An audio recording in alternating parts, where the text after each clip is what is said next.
All right, welcome in on this Monday morning to another episode of The Drive. My name is Andy Lack. I'm here with Geoff Fienberg this morning. Match play week, Geoff. How do you feel about match play? I feel like some people either love it or hate it. I'm definitely in the camp where I'm a huge fan of the change of pace. But how are you feeling this Monday morning coming off a big Taylor Moore win? Thank you. I needed that off the mat. Followed me on Twitter. We hit Taylor Moore live, 80-1. Beautiful. I love match play. I love it. I could be overexposed this week, so thank God I got a little something in my pocket from Moore, because it's, for me, match play in the Masters, that can get expensive. Responsibly, we have fun, but I love these events. Specifically match play. It really tears me up inside to see that it is leaving. That it is leaving, at least for 24. I would hope if you're a sponsor of an event that is kind of gets stomped on a lot with shitty fields regularly, that you are begging the tour to let you host a match play. I couldn't fathom us not getting one. Hope it's a 1-year blip, but here we are. I love it. It's outside of the majors, the WGC match play and the President's Cup or Ryder Cup are my favorite 2 weeks of golf of the year. Yeah, there's a lot of history in this format, and from a betting perspective, it's kind of a different strategy that we have to take this week. I wanted to ask you, is there any specific way that you're building your betting card based on the bracket? Are you kind of thinking, is your first thought like, I'm going to pick the players that I think are going to perform well based on their numbers in the outright market? And some of those numbers have been out there well before the bracket was released, some good numbers that I know some people pounced on. Or are you the type of guy that likes to wait, maybe pick one guy from each quadrant? That's what I ended up doing. I have made 4 bets, and each bet is from a different quadrant. But is there anything strategy-wise as we kind of open up the odds board that you look for on weeks like this? I mean, strategy-wise is I try to separate around the quadrants. I bet guys who I think I can win at numbers that I think are somewhat respectable for the task at hand. I try not to overthink it. Good players do win, although we have seen randomness here. I will say I don't need to see a bracket, Andy, because as you've mentioned, there were sites like DraftKings who had odds posted a week ago, many of which very favorable. I bet that Hatton 40-1 in hopes that I knew I could get screwed on a path. It happened so that he actually pulled the nuts. He drew a straight flush if he made the early Hatton bet in terms of his road to a final. So I'm like a major. I'm afraid I'm willing to make a bet without knowing whether. Like, that's not beyond me, or a draw or a bracket or a pot or a path, as we have in match play. And I did that with a couple guys, but there were also bets that I made strictly out of, whoa, he's playing well. We got a path here. We'll get right into it right now, I'm sure. Yeah, I'm kicking myself with that Hatton one because he was 40-1. He's down to 25 now in the oddschecker grid. And I really like his path. He's in that third quadrant. I have him in my bracket going all the way to the final 4, but I want to get your thoughts at the top. Scottie Scheffler leads the odds board. He's coming off a player's win. He's finished first and second in his last 2 appearances at the match play at this course. Then we have Rahm in that 11-1 range and Rory. And then there's kind of like a big gap before we get to Cantlay. And I think that kind of describes the state of golf right now, is that most people seem to believe that Scottie Scheffler, Rahm, and Rory are in a kind of a tier of their own. And then there's a gap before we get to that next tier with Cantlay, Homa, Finau, Spieth, Xander, Hovland, etc. Do you buy into that? Do you truly feel like there's a gap between Scheffler, Rahm, Rory, and everyone else? And would you ever consider paying up for one of those guys? I've thought about paying up for Jon Rahm because I don't mind his path. He's played great here before. And if you've blind bet Scotty, I think he's got a pretty hard pod, but he's Scottie Scheffler. He's won here before. He's winning now. If history's any indication, I mean, he played great here even before he was a winner. I had a bet on Jon Rahm, and he just dismantled him in a Sweet 16 match before he was Scottie even Scheffler that we know today. So it's always been a kind place for him, but I'm not betting 8-1 with that path. I'm a little tempted to bet Rahm, but I've made my attention elsewhere. Yeah, this next tier for me is where I really get going. I think Cantlay is going to win this tournament. I mean, I bet him at 20 to 1. I look at the types of courses that Cantlay has had success on. A lot of short positional Pete Dye courses, whether it be Harbortown or TPC River Highlands. And he's coming off a really great ball striking performance at the Players. He's been hitting the ball extremely well off the tee right now. I think 20 to 1 is fair. I think he's due for a win. I don't really mind his little quadrant with Brian Harmon, KH Lee, and Nick Taylor. I think that's a pretty benign group to get out of. And I even like his potential Sweet 16 matchup with like either Burns or Power or Adam Scott or Adam Hadwin. I just think he has a relatively easy path to get out of that quadrant. And I thought 20 to 1 was a fair number. So that is the first bet that I made on the board. And he is my official pick to win this week, Jeffrey. So I don't think you'll be alone in that bet. I have made it as well, as I think a lot of just sane, rational golf bettors who looked at that bracket this morning. As I mentioned, I made bets a week ago, knowing I could draw dragons in a path and have to deal with that, but I felt the numbers were fair, and they've proven to be more than fair. But there were bets where I saw this bracket, and I made a bet instantly, and it was Patrick Cantlay at the 20 to 1. You laid it out with the path. I don't have to be redundant. He's probably got the best form of any player, elite player who hasn't won this year. He went to courses in Florida where we weren't sure if he'd be comfortable. He really showed he's turning that around. So we can move on. I have Patrick Cantlay losing in the finals. Yeah, the next bet that I made that I think you have some interest in as well, if I had to take a guess, is that Finau number at 25. I got a 25. There were 28s lingering. It looks like 22s is the best that I'm seeing on the odds checker grid. I think that he has a pretty fair path, I'll say, as well. I mean, he does have Rahm in his quadrant at the top. I do have him beating Rahm in the quarterfinals, but I look at his group of Moronk and Bezadenhout and Kitayama, and he might have to deal with some Zalatoris in the second round. I definitely don't mind some numbers on Zalatoris in the 30s, but how do you feel about this kind of second quadrant and potentially Finau coming out of quadrant 2? Yeah, so I do see myself betting one of those two players you do mention, Tony Finau or Will Zalatoris this week. I just want to pull back and take more of a big picture view on match play, Andy. Mm-hmm. Historically, we have seen the Pool A players, the 1 seed players in each pod struggle. The math shows they don't advance at the rate that we would blindly assume they should advance. As we know, it's a simple thing called golf. But you take a look at these pools this year, and you look at the lack of depth in Pool B, or I don't want, depth might be an unfair word because statistically guys are playing great, but just like the name value, Pool B, Pool C, it just looks dwindled. I feel Liv's absence when looking at those pools in totality, which obviously leads to Pool D having players who shouldn't even be here.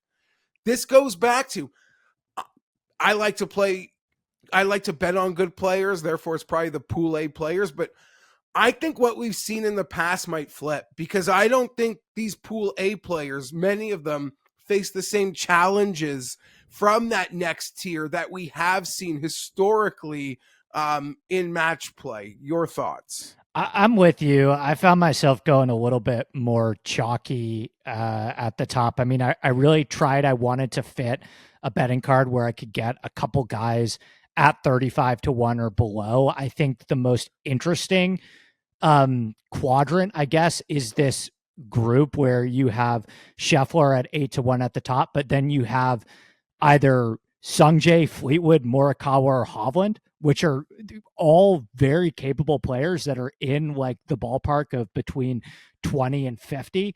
I ended up going with Sungjae mainly because I missed the Morikawa 35. I know a bunch of people hit that, so I ended up taking Sungjae at that 35. But to me, that is the most interesting bracket in terms of potential bets that are available in kind of our favorite range of that 20 to 50 range, because I want to talk to you about that range quickly before we finish up with a few long shots. But like of that group, Geoff, of Sungjae, Fleetwood, Morikawa, and Hovland, how are you? I'd even throw Jason Day in there. How are you picking? Because to me, that's the most interesting. That's the most interesting side of the bracket, in my opinion. Okay, so full disclosure, I bet Victor at the 30 to ones that were out there last week. The bets that I came into today with were Victor at 30 and Hatton at 40. I mean, the path is harder than I want. As for Victor, I will look at it by saying he's striking it so beautifully. So Look well.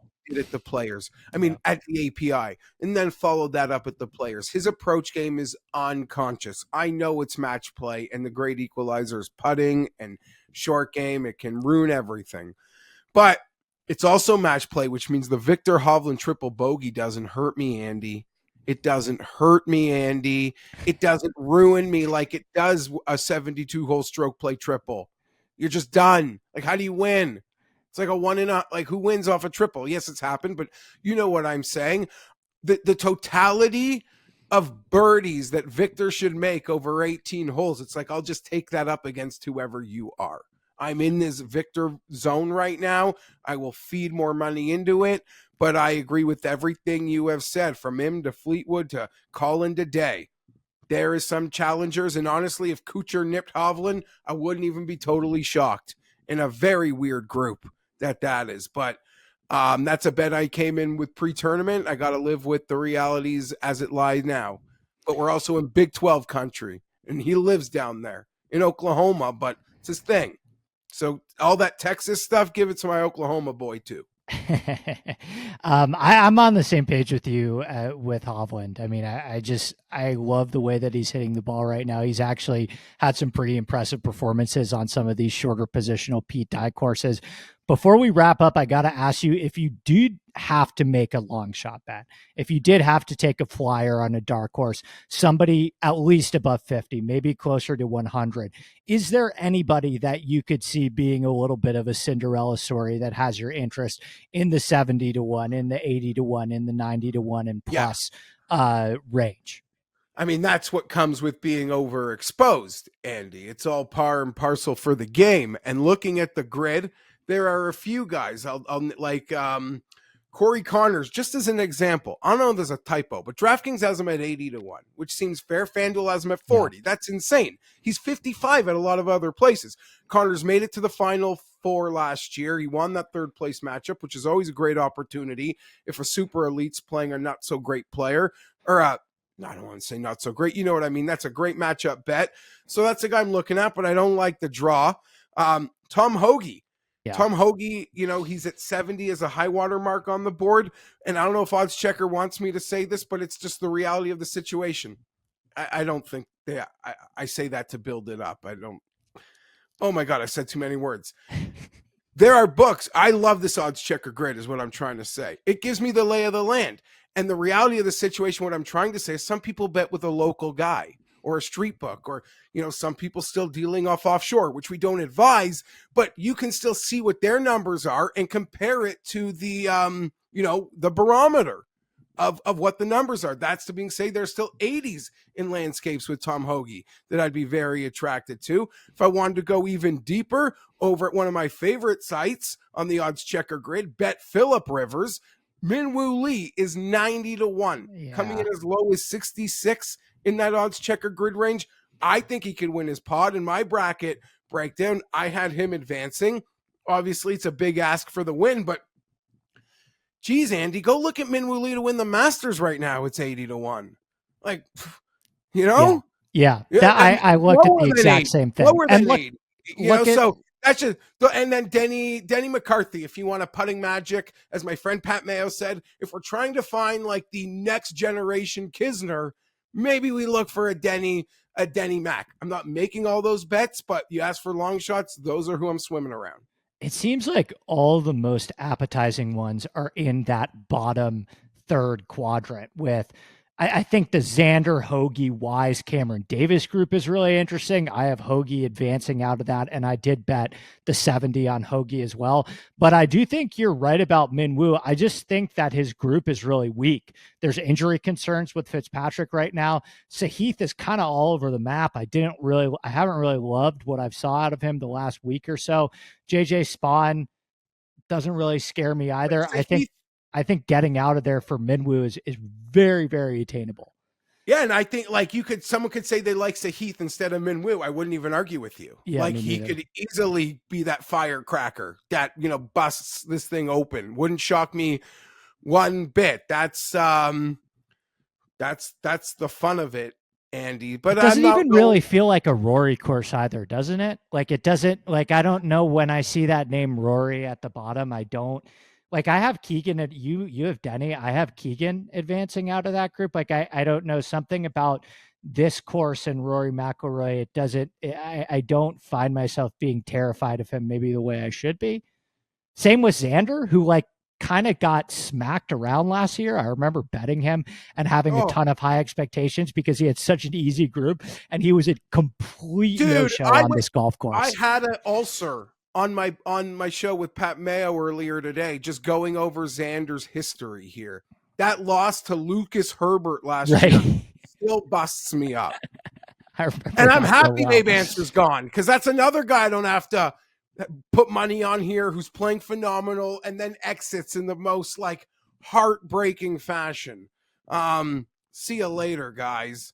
But yeah, that's I guess that's about it for me. But the bets that I've made, Andy, as I said, I came into it with Victor at 30, Hatton at 40. I have bet Patrick Cantley at 20, and I have a decision of this Finau Will Zalatoris. Finau started at 20-1. I'm seeing some books make him a little higher, but Willie Z with a 33 in front of it is attractive. So I'm in each quadrant with those picks, and I have Hatton beating Cantley in the finals. I have, to wrap us up too, I have Cantlay over Finau in the finals with Morikawa over Hatton for the third place. So my final four is Morikawa, Cantlay, Finau, and Hatton. Jeffrey, any closing thoughts before we get out of here? Anything you want to say Corrales-wise, wrap up match play? Masters, the floor is yours before we get out of here on this beautiful Monday morning.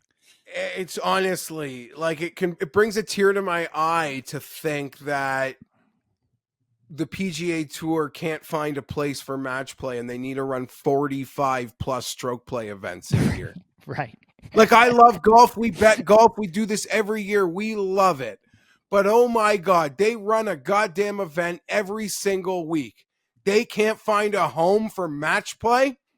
That's just it's not moon landing complicated. And I'll close it up to use a rant I always use. People say Sunday's boring, Andy, because it's just two guys. And I get that. That could be bad for sponsors. They could live up Sunday so much. They could get two quarterbacks. We have a match. We could get the Cordas versus the Lees, the Minwoo and his sister. I'm saying there's a lot of, whether it be celebrity or veterans or just bring out some old timers. I don't know. They can make it a celebration of golf, as a day, if that makes any sense. I agree. They could do so much more with it. I'm saying to make it a way more attractive television event, because I get it. It's a hard TV thing on Sunday. It really is. And the guys are tired a little bit at the end. You see a little bit more. You see a little bit more sloppiness in that final match because they're playing their sixth match in 4 days. But I mean, this is a format that used to be the format of a major. I mean, the PGA Championship was started as match play and was match play all the way up through the 50s and 60s. So I'm with you, Jeff. I hope that it returns to the PGA Tour soon. I'm extremely excited for this week. It's a lot of golf. It's a lot of golf. It's a lot of golf, which also, if you have a guy who's injured, the amount of rounds you've got to play to win this thing is not good. It's silly to say that. 2 weeks before the Masters, it's almost like one of the last things a lot of these really high-end players want. Not to say anyone's throwing matches, but if you're injured, good luck getting through this gauntlet. Yeah. Well, we have a busy schedule coming up. That will do it this week for us on the Match Play. That is another episode of The Drive for me, Andy Lack. That is Geoff Fienberg, and we will see you back here next week for the Valero Texas Open.